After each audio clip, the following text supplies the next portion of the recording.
भारत में लोकसभा चुनाव होने जा रहे हैं और चुनाव से पहले ज़्यादातर राजनीतिक दलों की कोशिश होती है कि वो हर वर्ग को साधने के लिए कुछ न कुछ अपने पॉलिटिकल एजेंडे में ऐसा शामिल करें जिससे कि सभी वर्गों का विशेष ध्यान रखा जाए। भारत में तमाम राजनीतिक दल हैं, चाहे फिर भारतीय जनता पार्टी हो, कांग्रेस हो या अन्य कोई पार्टी, सभी उम्मीद करते हैं कि अपनी अपनी सरकार बने और सभी इसीलिए जनता के बीच में घोषणा करते हैं। लेकिन उन घोषणाओं में क्या वाकई में सभी वर्गों का विशेष ध्यान रखा जाता है कि सिर्फ घोषणाएं ही बन के रह जाती हैं?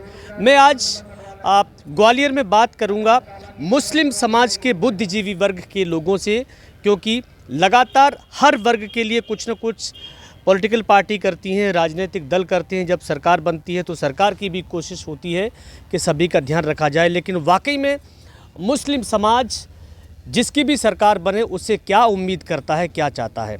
सबसे पहले मैं इधर से बात करूंगा। सर, मैं जानना चाह रहा हूं कि अब चुनाव होने जा रहे हैं देश में, आपसे बात कर लेता हूं। चुनाव में देश में चुनाव होने जा रहे हैं, आपको लगता है कि क्या कुछ ऐसी चीज़ें हैं जो छूटी हुई हैं, उन पर विशेष ध्यान देने की ज़रूरत है? अगर हम आपके वर्ग के लोगों की बात करें तो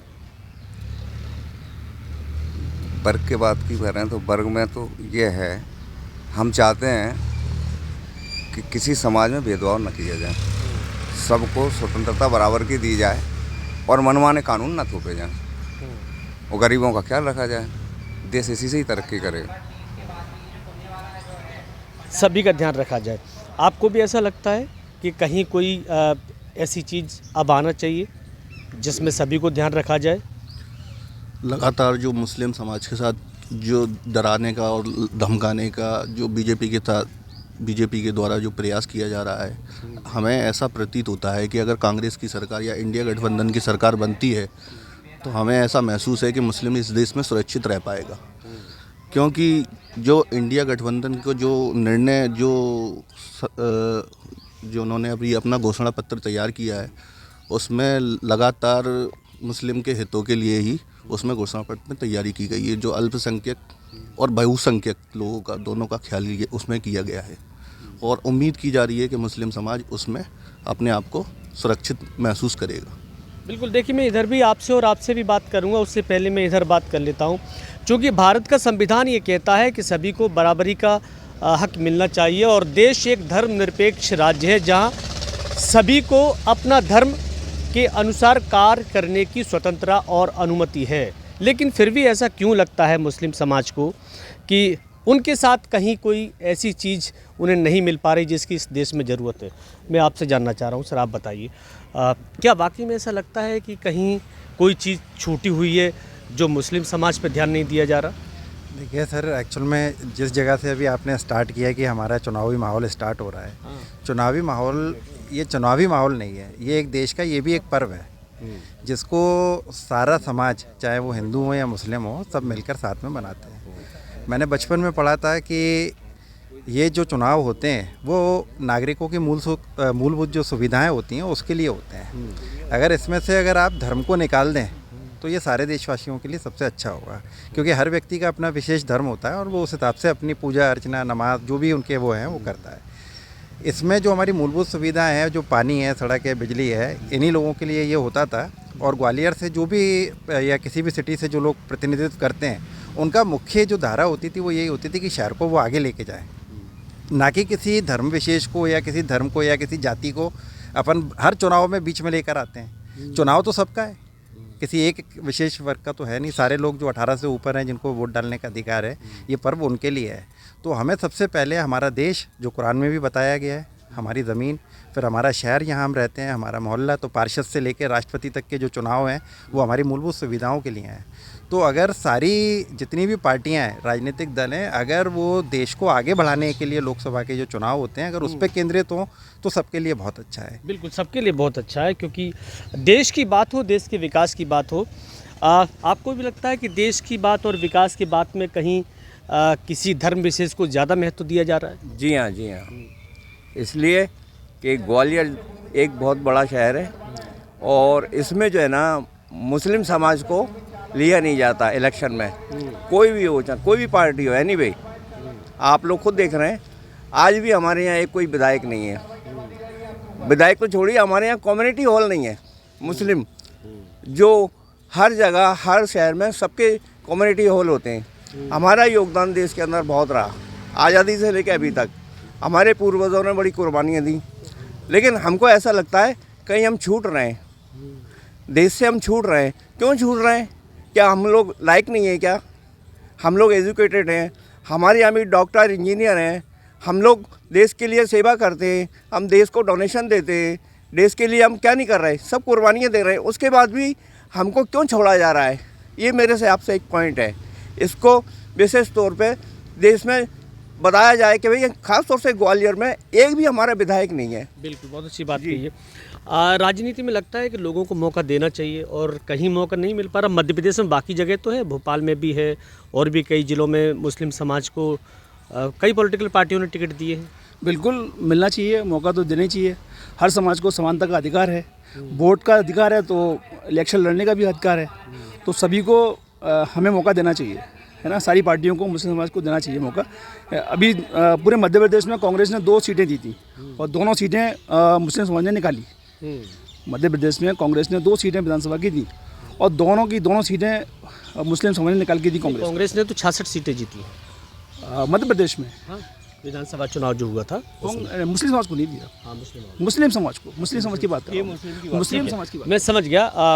राजनीतिक अधिकार की भी बात हो रही है, बात इसके अलावा विकास की हो रही है और विकास के साथ साथ ये भी सबसे मुख्य बात है कि देखिए समानता सबके लिए है तो सबके लिए होना चाहिए। मैं आपसे जानना चाह रहा हूँ कि जो बात हो रही है, कहीं आपको लगता है कहीं असमानता हो रही है किसी वर्ग के साथ? एक वर्ग को जो टारगेट किया जा रहा है वो सबसे गलत हो रहा है। और जो मुद्दे की बात करना चाहिए, जो बेरोजगारी, युवाओं को नौकरी की परेशानी है, घरों घर राशन, ये दिक्कतें आ रही हैं, जो टारगेट पे बात होना चाहिए उस पर नहीं हो रही। हिंदू मुसलमान एक समाज को टारगेट करा जा रहा है, उससे बड़ी दिक्कत आ रही हैं। आप लोगों को सरकारी सुविधाएं सब नहीं मिल पाती? नहीं मिल पाती हैं, फुल सुविधाएं नहीं मिल पाती हैं और जो सबसे ज़्यादा एक ही समाज को टारगेट करा जा रहा है वो सबसे ज़्यादा गलत हो रहा है। बिल्कुल, कहीं ना कहीं देखिए सरकार की जो योजनाएं बनती हैं वो देश के हर नागरिक के लिए बनती हैं, देश के हर नागरिक को उन सुविधाओं से जोड़ने की बात होती है। लेकिन मैं आपसे जानना चाह रहा हूँ सर, आप बता दीजिए, क्या कहीं ऐसा लगता है, नहीं आप भी बोल दीजिए, कहीं ऐसा लगता है कि सारी सुविधाएं आपको नहीं मिल पा रही बाकी लोगों की तरह? नहीं मिल पा रही सारी सुविधाएं। क्या क्या, जैसे क्या परेशानी आती है? जैसे आप मान के चलिए, यही सड़क है, सीवर है, नल है, इसकी सारी सुविधाएं नहीं मिल पाती। आपके इलाकों में नहीं है जहाँ आप रहते हैं? नहीं है सर, नहीं मिल पाती। अच्छा, जो जन कल्याणकारी योजनाएं सरकार की, जैसे खाद्यान्न वितरण है, आयुष्मान कार्ड है, ये सब है? हाँ, ये सर सब है। प्रधानमंत्री आवास वगैरह ये सब मिले आप लोगों को? किसी को नहीं सर, ये नहीं मिल पाए सर। किसी को नहीं मिले ग्वालियर में? नहीं ग्वालियर में सबको मिले हैं, मतलब और मतलब कुछ लोगों को नहीं मिले सर। कुछ लोगों को नहीं मिले हैं। सामान्य तौर पे ये भी होता है कि केवल मुस्लिम समाज ही नहीं, और भी अन्य वर्ग ऐसे हैं जहाँ कुछ लोगों को नहीं मिल पाए हैं। ज़रूरतमंदों को मिलना है, ये ज़रूरी है। मैं आपसे जानना चाह रहा हूँ सर कि जिस तरह की चर्चा हम लोग कर रहे हैं, अब तो आप समझ ही गए होंगे क्या क्या विषय आ रहे हैं, क्या आपको कहीं लगता है कि मुस्लिम समाज की आवाज़ ऊपर तक नहीं पहुँच पाती? ये बिल्कुल आप सही कह रहे हैं। ये और मुझे ही नहीं लगता, पूरे समाज को लगता है, पूरे देश भर के मुसलमानों को लगता है। जैसे कि आप जानते हैं कि हमारे यहाँ पर तकरीबन 15-16% मुसलमान हैं टोटल आबादी का पूरे हिंदुस्तान में, और उसके हिसाब से हम रिप्रेजेंटेशन अगर हम देखते हैं तो लोकसभा में हमारी कम से कम 70 से 75 सीटों पे हमारी भागीदारी बनती है, लेकिन हमें मिलता कितना ये ऐसी सभी जानते हैं। पूरा मध्य प्रदेश में जैसे हम तकरीबन 5.5% के आसपास हैं, तो एक सीट भी मिल जाए तो बहुत बड़ी गनीमत वाली बात होती है। पूरे मध्य प्रदेश का हम बात करते हैं, जैसे अभी हमारे आपने देखा होगा विधानसभा इलेक्शन थे, 2 सीटें हमें दी गई सिर्फ, जबकि मुस्लिम बाहुल्य क्षेत्र यहाँ पर काफ़ी सारे हैं, और उसका खामियाजा शायद हो सकता है जो पार्टी अपने आप को मुस्लिम परस्त होने का दावा करती है उसको नुकसान होता है। फिर रही बात बीजेपी की, तो बीजेपी से मुझे नहीं लगता कि किसी भी मुसलमान को कोई डायरेक्ट कोई परेशानी है। ये एक बनाया हुआ है, एक प्रोपोगेंडा भी है, क्योंकि जितने भी जो भी सरकार की योजना है सबका साथ सबको मिलता है, सबका विकास हो रहा है, इसमें कोई दो राय नहीं है कहीं से कहीं तक। आपको भी? हाँ जी, अब बोलिए। और रही बात इस चीज़ की कि मध्य प्रदेश गवर्नमेंट की, तो मध्य प्रदेश गवर्नमेंट के बारे में भी हम पूरी तरह से आश्वस्त हैं कि अभी तक हमें ऐसा कोई, शिवराज सिंह भी थे तो कोई ऐसी इतनी कोई भारी समस्या नहीं थी, और ये जो डॉक्टर मोहन सिंह यादव हैं, इनसे भी हमें लगता है कि हमें पूरी उम्मीद है कि सभी वर्गों के साथ, सभी समुदाय के साथ बराबरी का बात करेंगे। ये भी बराबरी की बात करेंगे। लेकिन कुछ एक बात मैं ज़रूर कहना चाहूँगा कि हिंदुस्तान चूँकि एक आप भी देख रहे हैं कि इलेक्शन का माहौल है, तो जो भी होता है रिप्रेजेंटेशन सिर्फ टिकट और वोटों से ही होता है। तो हमारी एक ये सभी दलों से डिमांड है कि राजनीतिक भागीदारी हमारी जो संख्या है उसके हिसाब से दिया जाए तो ज़्यादा बेहतर होगा। बिल्कुल, संख्या के हिसाब से भागीदारी मिलना चाहिए। जैसा कि इन्होंने बताया कि कहीं कोई परेशानी समस्या नहीं है किसी भी सरकार से। फिर कोई ऐसी बात है जिसको सरकार को विशेष ध्यान देने की ज़रूरत है? एक्चुअली में क्या है कि सरकार को विशेष चीज़ का ध्यान रखना चाहिए, इस चीज़ का कि ये मुसलमान कम्युनिटी है, उन लोगों को अवॉइड करते हैं ये लोग। सबसे बड़ी चीज़ उनको अवॉइड नहीं करना चाहिए। जब तक आप इलेक्शन में उनकी हिस्सेदारी नहीं रहेगी तो ये समझते हैं कि हम लोग अबाउट, तो बात वाकई बराबर है कि हम लोगों को अबाउट किया जाता है। लिहाजा हम लोग ये चाहते हैं कि हमारे जितने भी मुस्लिम लोग हैं उनमें इस लोकसभा से हिस्सेदारी हो, टिकट दिया जाए किसी न किसी मुसलमान को, समझे नहीं?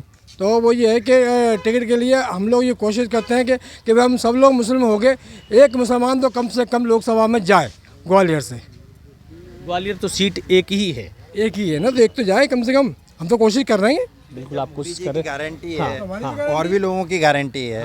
तो मोदी जी की अगर मान लीजिए बीजेपी की है, पहले अपन बात कर लेते हैं क्योंकि अभी वो लोग हैं, तो मोदी जी की गारंटी पे तो कोई भी आदमी जीत सकता है। तो मोदी जी की गारंटी पे कम से कम अगर इतनी सीटों में अगर 10 मुसलमान चले जाते हैं अगर पूरे देश से, तो क्या बुराई है उसके अंदर? बहुत अच्छी बात आपने कही है कि अब चूंकि आप अभी भी जुड़े हैं, लेकिन हम लोग यही बात कर रहे हैं कि मुस्लिम समाज क्या चाहता है देश के राजनीतिक दलों से। लोकसभा चुनाव भी है, घोषणा पत्र भी बनेंगे, चुनावी भाषण भी होंगे। कोई ऐसी चीज़ है जो राजनीतिक दलों के पास पहुंचना चाहिए, खासकर अगर हम मुस्लिम वर्ग की बात करते हैं तो? मुस्लिम वर्ग के लिए सबसे पहले तो ज़मीनी स्तर पर काम करने की ज़रूरत है। लीडरशिप अपने आप पैदा हो जाती है उसमें से। ज़मीनी स्तर पर काम नहीं हुआ है पिछले 70 साल में, ये स्वीकार करना ही पड़ेगा हमें। और जब हम ये वाली बात स्वीकार करते हैं तो और चीज़ें अपने आप ठीक होना शुरू हो जाती हैं। अभी ज़मीनी स्तर पर बिल्कुल काम नहीं है, वहाँ से शुरू करते हैं तो फिर काम हो सकता है। तो ज़मीनी स्तर पे काम क्या होना चाहिए और क्या काम नहीं है ज़मीनी स्तर पे? ज़मीनी स्तर पे काम का सबसे पहले एजुकेशन का आता है, उसके बाद में रोज़गार का आता है। आज आज़ादी से बाद के बाद में हमारी जो मैंने पढ़ा है अभी तक, आज़ादी के तक हम लोगों की जो पार्टनरशिप थी गवर्नमेंट के साथ में, ब्रिटिश गवर्नमेंट रही हो या उसके बाद में फिर लोकतंत्र के बाद जो हमें संविधान मिला उसमें रही हो, हमारी 33% पार्टनरशिप थी गवर्नमेंट सेक्टर में, जो आज घट के शून्य के नीचे चली गई है। तो क्या रीज़न रहा उसके पीछे, उस पर बात करना चाहिए। और वहाँ से जब चीज़ें ठीक होती हैं तो जब हमारी चीज़ें जुड़ना शुरू हो जाती हैं, हमारे लोग उस जगह पे पहुँच जाते हैं, तो हमारी बात टॉप लेवल पर पहुँच जाती है ऑटोमेटिक। अभी हमारी बात बॉटम लेवल पे ही दम तोड़ देती है। बिल्कुल, बहुत सही बात आपने कही है कि देखिए मुस्लिम समाज की जो आवाज़ है वो राजनीतिक भागीदारी की आवाज़ है, विकास की आवाज़ है, और ज़मीनी स्तर पर जो चीज़ें, जो काम जो होना चाहिए वो नहीं हो पा रहे, ऐसा लोगों का मानना है। क्योंकि रोज़गार और शिक्षा सबसे ज़्यादा ज़रूरी है। अगर रोज़गार शिक्षा उपलब्ध रहेंगे तो देश के हर नागरिक को विकास करने के रास्ते खुद व खुद बन जाएंगे। अब तय तो देखिए राजनीतिक दल अपने अपने एजेंडे पे करते हैं, लेकिन एक बड़ा सवाल ये है कि जब मोदी जी के नाम पर चुनाव जीतने की गारंटी है तो फिर वही हर वर्ग को भी अवसर देना चाहिए, फिर चाहे वो मुस्लिम समाज हो या कोई और। Vinod Sharma, news state, Gwalior.